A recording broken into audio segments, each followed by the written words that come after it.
बुखारी साहब, अब यूएन की रिपोर्ट सामने आई है कि अफगान तालिबान रजीम बुनियादी इंसानी हकूक का खुल्लम खुल्ला कत्लेआम कर रहे हैं। बुखारी साहब, क्या ये अफगानिस्तान जो दहशतगर्दी की स्पॉन्सरशिप कर रहा है और जिस तरह से अपने लोगों के ऊपर उनके राइट्स को कर्ब कर रहा है, ये इस रिपोर्ट की क्या सिग्निफिकेंस है इस सिचुएशन में? देखिए, एक तो ये है कि ये पहली रिपोर्ट नहीं है, इससे पहले बहुत सारी रिपोर्ट्स हम अपने प्रोग्राम में अपने नाज़रीन तक पहुंचा चुके हैं। एक सिलसिला है, यूनाइटेड नेशन की 2-3 रिपोर्ट्स जो हैं वो भी हैं, ह्यूमन राइट्स की रिपोर्ट वो अपनी जगह मौजूद है। इसके बाद जो इंटरनेशनल प्रेस है, ख़ासतौर से वेस्टर्न प्रेस है, उसमें जो कुछ छप चुका है, अब मुझे 2 सूरत हाल नज़र आ रही हैं।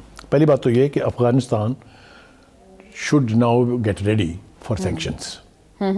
ये जो रिपोर्ट्स हैं ना, ये कागज़ के टुकड़े बिल्कुल नहीं हैं, ये इंटरनेशनल फोरम्स हैं। इंटरनेशनल फोरम्स को आप इग्नोर नहीं कर सकते। और जिस तरीके से वहाँ पर गैर इंसानी रवैया अख्तियार किया हुआ है, जिस तरीके से अफ़गानिस्तान जो है वो टूल बना हुआ है भारत के हाथों में, और पाकिस्तान में दहशतगर्दी के पीछे ये दुनिया रिकग्नाइज कर रही है, सिर्फ हम नहीं कह रहे। ये हमारा दावा नहीं है।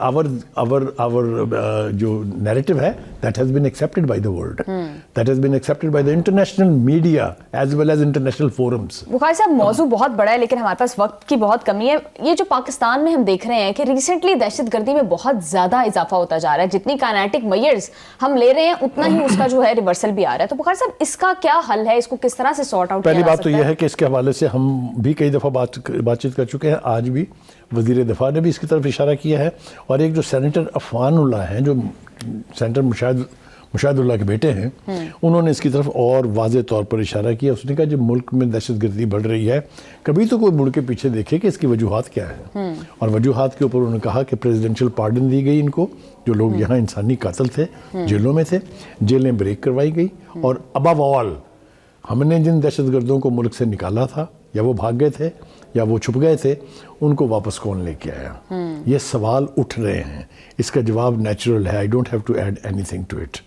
तो जब ये सूरत हाल हो कि आप अपने दौरे इक़्तिदार में दहशतगर्दों को ला के बसाएँ भी, उनके दफातर खोलने की बात भी करें, उन्हें कहें कि जनाब वो जो लोगों के अंदर मिक्सअप होके और शायद तब्दील हो जाएंगे, तो फिर यही नतीजा निकलेगा जो आज इसका आज हमें सामना है। वो रेफ्यूजी कैंप्स जिनके अंदर हमने मेहमान रखे हुए थे। बिल्कुल बुखारी साहब, thank you so much sir for your analysis.